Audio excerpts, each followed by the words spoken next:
Congratulations ಛಲ sir. ಮೊದಲನೇದಾಗಿ ಹೇಗೆ ಅನ್ನಿಸ್ತಾ ಇದೆ? Thank you ma'am. ಬಂದಿರೋ ಎಲ್ಲ ಮಾಧ್ಯಮ ಮಿತ್ರರಿಗೆ ನೀವು ಮಧ್ಯಕ್ಕೆ ಬನ್ನಿ ಛಲ ಸರ್. ಎಸ್, ಅಲ್ಲಿ ಮಾತಾಡಿ. ಬಂದಿರೋ ಎಲ್ಲ ಮಾಧ್ಯಮ ಮಿತ್ರರಿಗೆ ನಾನು ಥ್ಯಾಂಕ್ಸ್ ಹೇಳಕ್ಕೆ ಇಷ್ಟಪಡ್ತೀನಿ. ಇದು ಹಲ್ಕಾಡ ಅನ್ನೋದೊಂದು ಡಾರ್ಕ್ ಕಾಮಿಡಿ ಜಾನರ್ ಸರ್. ಕತೆ ವೈಲೆನ್ಸ್ ಜೊತೆಗೆ ಕಾಮಿಡಿ ಮಿಕ್ಸ್ ಮಾಡ್ಕೊಂಡು ಬರ್ತಾರಂಥ ಒಂದು ಜಾನರ್ ಇದು. ಸೊ ಅಲ್ಕಾಡನ್ ಅಂತಂದರೆ ಅದು ಹೀರೋ ಹೆಸರು, ಅದು ಆ್ಯಕ್ಚುಲಿ ಅದಕ್ಕೇನು ಮೀನಿಂಗ್ ಅಂತ ಸಬ್ಜೆಕ್ಟಲ್ಲೇ ಗೊತ್ತಾಗುತ್ತೆ ಆ್ಯಕ್ಚುಲಿ. ಮುಗಿತಾ? ಶೂಟಿಂಗ್ ಯಾವಾಗಿಂದ ಶುರುವಾಗುತ್ತೆ ಸರ್? ನೆಕ್ಸ್ಟ್ ಮಂತ್ 15th ಹೋಗೋಣ ಅಂತಿದ್ದೀವಿ. ಪ್ರಮೋದ್ ಅವರ ಆಯ್ಕೆಗೆ ಏನಾದರೂ ಪರ್ಟಿಕ್ಯುಲರ್ ರೀಸನ್ ಇದೆಯಾ? ಅಂದ್ರೆ ನೀವು ಸ್ಕ್ರಿಪ್ಟ್ ಬರೆಯುವಾಗ ಏನಾದರೂ ಹೀರೋ ಇದೇ ಥರ ಇರಬೇಕು ಅಂತ ಏನಾದರೂ? ನಮಗೆ ಒಬ್ಬ ಕ್ಯಾರೆಕ್ಟ್ರು ಒಬ್ಬ ಸೀರಿಯಸ್ ಆಗಿ ಇಮಿಡಿಯೇಟ್ ಆಗಿ ನಗಿಸೋವಂಥ ತಾಕತ್ತಿರೋ ಅಂಥವ್ರು ನನಗೆ ಕಾಣಿಸಿದ್ದು, ನನಗೆ ನೀಟಾಗಿ ರೀಚ್ ಆಗೋಕ್ಕೆ ಕಾಣಿಸಿದ್ದು ನಮ್ಮ ಪ್ರಮೋದ್ ಸರು. ಸೊ ಅದರಿಂದ ಅವ್ರನ್ನೇ ಸೆಲೆಕ್ಟ್ ಮಾಡ್ಕೊಂಡಿದ್ದೆ. Thank you.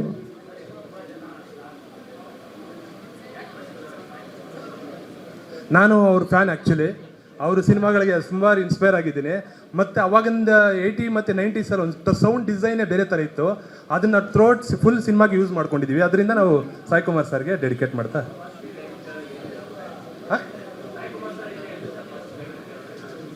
ನಗಿದ್ರು, ಎಲ್ಲರೂ ನಗಾಡ್ತಾರೆ. ಆ್ಯಕ್ಚುಲಿ ನೀವು ನೋಡಿದಾಗ ನಗಾಡಿರ್ತೀರಾ. ಇಲ್ಲ, ಅವರು ತುಂಬ ಖುಷಿ ಪಟ್ಟರು. ಅದು ಥಾಟ್ ಕೇಳಿದ್ರೆ ಏನು ಅಂತ ಹೇಳಿದ್ವಿ. ತುಂಬ ಖುಷಿ ಆಗುತ್ತೆ, ಒಳ್ಳೇದಾಗ್ಲಪ್ಪ ಅಂತ.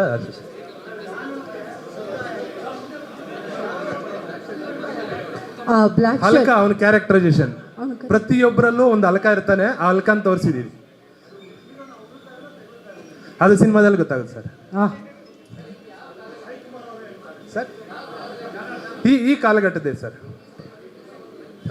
80s 90s ಸೌಂಡ್ ಇರುತ್ತೆ. ಟೋಟಲ್ ಚಿತ್ರರಂಗದಲ್ಲಿ ಬಂದಿರೋಂಥ ಹೈಲೈಟ್ಸ್ ಏನೇನು ನೋಡ್ಕೊಂಡು ನಾವು ಬೆಳೆದಿರ್ತೀವೋ ಅವೆಲ್ಲ ಒಂದು ಕ್ಷಣ ನೆನಪಾಗುತ್ತೆ ನಿಮಗೆ. ಎಲ್ಲ ಛಾಯೆ ಇಟ್ಕೊಂಡು ಮಾಡಿದ್ದೀವಿ. ಇಲ್ಲ ಸರ್, ಇಂಡಸ್ಟ್ರಿಗೆ ಸಂಬಂಧಪಟ್ಟಿಲ್ಲ. ಇದು ಕಾಮನ್ ಪೀಪಲ್ಗೆ, ಒಬ್ಬ ವ್ಯಕ್ತಿಗೆ, ಯಾವುದೋ ಒಬ್ಬ ಹೀರೋಗೆ, ಯಾವುದೋ ಒಬ್ಬ ಇಬ್ಬರಿಗೆ ಫ್ಯಾನ್ ಆಗಿರ್ತೀವಿ. ಸೊ ಅದರಿಂದ ಅದನ್ನು ಬೇಸಾಗಿ ಇಟ್ಕೊಂಡು ಪ್ರತಿಯೊಬ್ಬರಿಗೂ ಸಂಬಂಧಪಡುವಂಥ ಒಂದು ಕತೆ ಇದು. ಕಾಮನ್ ಪೀಪಲ್ಗೆ ಸಂಬಂಧಪಡುವಂಥ ಕತೆ. ಹೌದೌದು, ಅದು ನಿಮಗೆ ಗೊತ್ತಲ್ವಾ. ಸೊ ಸಾಧ್ಯ ಅನ್ನೋದಕ್ಕಿಂತ ನಮ್ಮ ಕೆಲಸ ನಾವು ಮಾಡಿದ್ವಿ. ಸೊ ಅವರು ಅಬ್ಸರ್ವ್ ಮಾಡಿ ಓಕೆ ಮಾಡಿದ್ರು. ಹೌದು ಕ್ಯಾರೆಕ್ಟರ್ ಇದೆ ಸರ್, ಮೇಜರ್ ಕ್ಯಾರೆಕ್ಟರ್. ಡಾನ್ ಜೊತೆ ಒಂದು ವಾಕ್ಯದಲ್ಲಿ ಉತ್ತರಿಸಿದ್ದಕ್ಕಾಗಿ ಎಲ್ಲ ಪ್ರಶ್ನೆಗಳಿಗೂ ಪ್ರೀತಿಯ ಧನ್ಯವಾದಗಳು. Thank you so much director sir. Thank you ಛಲ ಸರ್. ಶ್ರೀಕಾಂತ್ ಸರ್ಗೆ ಥ್ಯಾಂಕ್ಸ್ ಹೇಳ್ತೀನಿ. ಸೊ ನನ್ನ ಕೃತಜ್ಞತೆಗಳನ್ನ ಕೆಲಸದ ಮೂಲಕ ಪ್ರೂವ್ ಮಾಡ್ತೀನಿ ಅಂತ ಹೇಳಕ್ಕೆ ಇಷ್ಟಪಡ್ತೀನಿ. Thank you. That's so sweet. Thank you ಛಲ sir. All the very best to you.